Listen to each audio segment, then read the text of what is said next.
Қазақта үлкенді құрметте, жол бер, көліктен түсіп сәлем бер деген әдеп талаптары бар. Заманында Жүсіп пайғамбардың әкесі 10 ұлын ертіп Мысырға келе жатады. Жүсіп оларды қарсы алу үшін алдарынан шығады. Ол аттан түсейін деп жатқанда бір уәзірі: «Тақсыр, келе жатқан әкең болса да, аттан түспей амандас. Мысыр патшалығының айбынды абыройын сақтау керек. Олар саған кіріптар болып келе жатыр», дейді. Жүсіп: «Тәңірі тағала әкесіне құрмет көрсетпегендерді сүймейді», дейді. «Құдай сенің ниетіңді жүрегіңнен көріп тұр.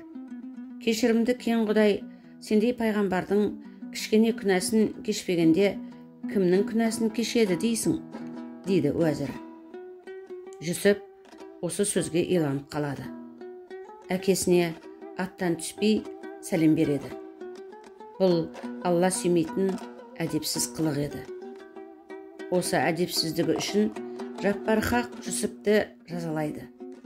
Әдетте Құдайдың әмірімен пайғамбардың денесі көмілсе де, топырақта шірімей саламат сақталатын. Жүсіптің мәйітіне ондай бақыт бұйырмайды. Тәні топыраққа сіңіп жоғалады. Қала берді, ұлық Алла Жүсіптің ұрпағынан пайғамбар шығармайды. Содан бастап егде адамға көлік үстінде сәлем берме деген тыйым шыққан екен. Қазақ халқының ауыз әдебиетіндегі аушадияр жанрында да осы көркем әдеп үлгісі көрініс тапқан. Аушадияр 23. Ақыл қайрат бойға күш. Жасы үлкенге кез болсаң, сәлем беріп аттан түс.